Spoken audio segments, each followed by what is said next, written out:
My brother Gabe and I now jokingly call we're the anti-AI company. And what we mean by that, AI is a great tool. It has its place, but left alone, it's going to give you what I would describe as AI slop. And so I think that we have a good balance of leveraging AI where it makes sense, but also realizing that it has its limitations and that it needs to be guided by humans with judgment, right? And tell me more about that, because as AI continues to become more widespread in business processes, et cetera, we leverage AI where it's appropriate, but we also are very human-led because it's still the human judgment that to us is most important while leveraging tools like AI. So from your vantage point, tell us more about some of that. I mean, it could be some of our team and what they do, and just kind of that mix of human-led judgment supported by AI tools.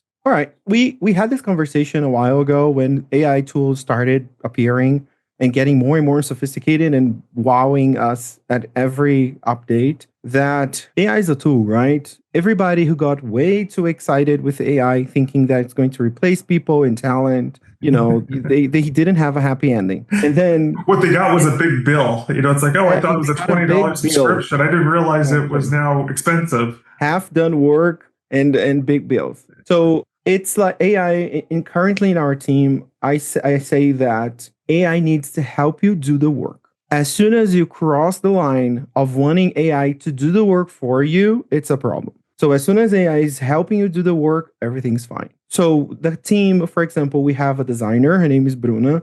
She takes care of all of our layouts and most of the cover projects. That together, she and I, we had meetings and we developed tools, and we taught our Claude, for example, to pick on things that we might have missed during revisions and finding things inside the document to speed up the process. But ultimately, the very final gate is always a human one. We never thought of replacing, for example, proofreading. I remember when we had our very first, person hired to take care of writing and proofreading, we had this conversation, right? We sat down with her and we were like, hey, we want you to use it to help you find things, but never to replace you. We don't want to find things that you could have found just by looking at the document.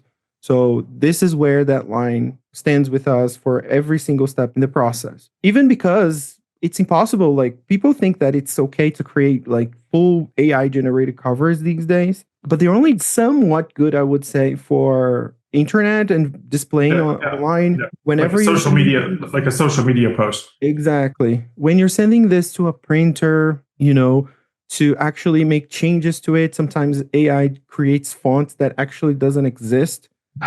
So if you need to replace, sometimes it gets blurry, it gets pixelated. So we use AI. For example, we generate some things to understand where the author wants to go, even because some authors, they do have this difficulty to understand, visual concepts in words. So we show them. But the final product's always done, delivered, and developed by Bruna. We have a nice process where we create a briefing so the author is confident where the direction is going. And then from that, we create the options and then send it to them. I am very proud.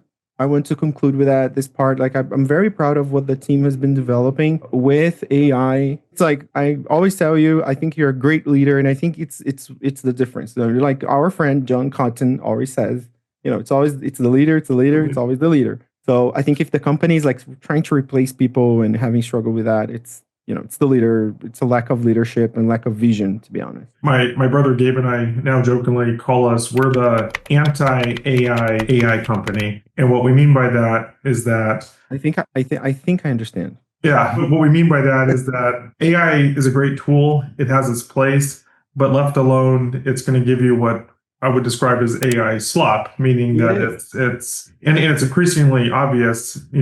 3 years ago, before AI became normalized, it was things that would be impressive. It's like, oh wow, you're so literary. It stopped me cold.